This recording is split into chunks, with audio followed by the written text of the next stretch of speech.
I'm back in the kitchen and we are making some baked garlic. Hello everybody and welcome back to my channel, and if this is your first time here, hello, welcome. This is Essential Patience and I am Patience. And in today's video, I am making something I really love to make and store in a busy season especially, which I'm going into, and that is some baked garlic. I'm going to turn on my oven, preheated to 250. I'm gonna wash my hands and we can begin and talk along the way. We're gonna talk about baked garlic. This is a way of prepping garlic in olive oil or any oil of your choosing. If you're about to prep a meal, instead of starting from scratch, like getting some garlic and doing the whole process, you essentially just pop it in and it's so delicious. And it takes a while. It cooks slow for about 2 hours. Peeling of the garlic is definitely the most tedious part. If you don't have patience, no pun intended, it's definitely going to take you adjusting to the process. So I have a bunch of garlic. I'm not gonna do all of it. I'm gonna spend all this time to do it. I must as well just prep a bunch of it rather than do a little bit. In this new batch of videos that you're going to get on my channel soon, it's going to definitely be a variety, but I'm going to do more on just things that help you prep as well. We've done butter, which was exciting. We've done some pickled onions, some marinated onions. We did naan bread, the cucumber salad, and I love those as well. But sometimes you just need a way of prepping. That's what stops people from eating at home. Like, what are different ways that you can prep so that every time you have to cook, you don't have to start certain things from scratch. Like, every time I want to cook, I don't want to peel some garlic. You spend maybe a few hours every few months to prep this, then you wouldn't have to do it every time you cook. And it's going to be able to last you a long time, and it's delicious, and you save a ton of time just by pre-prepping. I think I'm going to do one more maybe and then call it a day. It's definitely going to take me a while to peel it. I might just go off and then come back and then it's all peeled. Let's see how much garlic we have here. I hope you're having a good day so far. I know I definitely am. But in this next busy season of my life, I'm just not going to have the time to do this. And even when I go into busy seasons in my life, I like to cook from scratch and homemade meals. So I find any way that I can to make it easy on me as possible. Let's just do one more. I do not want this garlic to go bad, so I must as well just use it.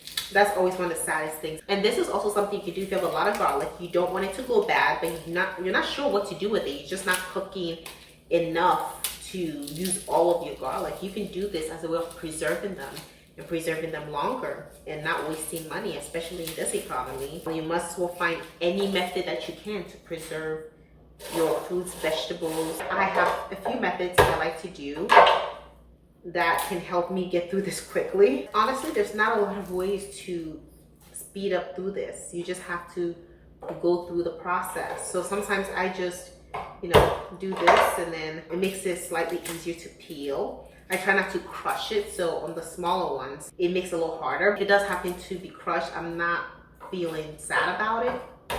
For some it works, some it doesn't. Do you have any easier ways you peel garlic? Because I am not a fan of peeling garlic. Yeah, let me know in the comment section. Another way I try to peel garlic fast is with my smaller knife.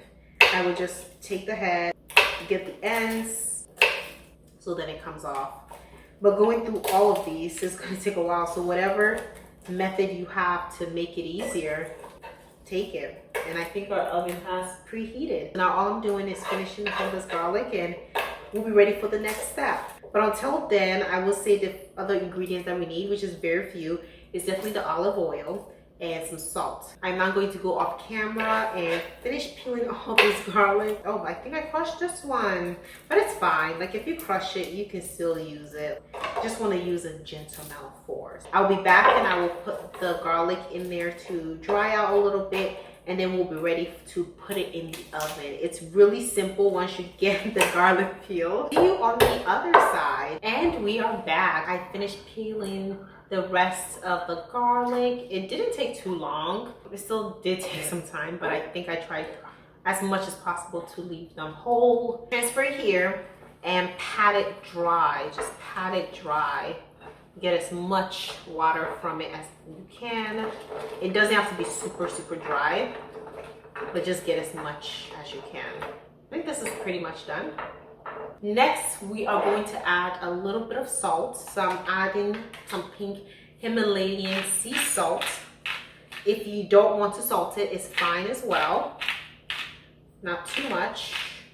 Here it is. And last but absolutely least, I'm going to put in olive oil. Make sure that they are almost all the way covered. I'm going to make sure they're all like on their own and kind of laying down. I'm just going to add a little bit more oil. So I can use this oil later too for cooking because I'm going to put it in there with it. This is about it. I'm going to put it in the oven. It is already preheated. It is going to be in there for 2 hours. So after 2 hours, we'll come back, check on it, and store it as well. So I'm gonna put it in right now. I took note of the time and I'll be right back.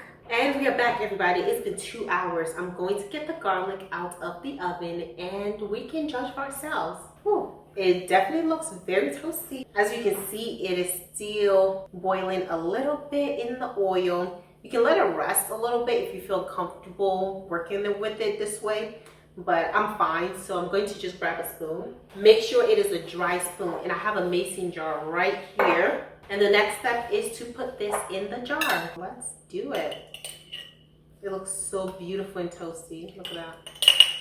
It's been in there just roasting at 250 degrees. And now when I'm ready to cook with some garlic, instead of having to do this all over again or peel garlic or do anything, I can just take one out of here and pop in my food and it gives a really nice flavor. And now I'm going to pour the oil in there. I probably should have kept my hand in. Still a little bit hot. I'm going to wait for it to cool down and I'm going to store it in the fridge. Once it cools down in the fridge, the oil will basically encapsulate everything and make it a little thicker. And when you're ready to cook and taking some out of this, be sure to use a clean, dry spoon. And it's going to last in the fridge for well over a month. So thank you all again for watching. Like, comment, and subscribe to my channel. And ring the notification bell so you do not miss out on any of my future videos.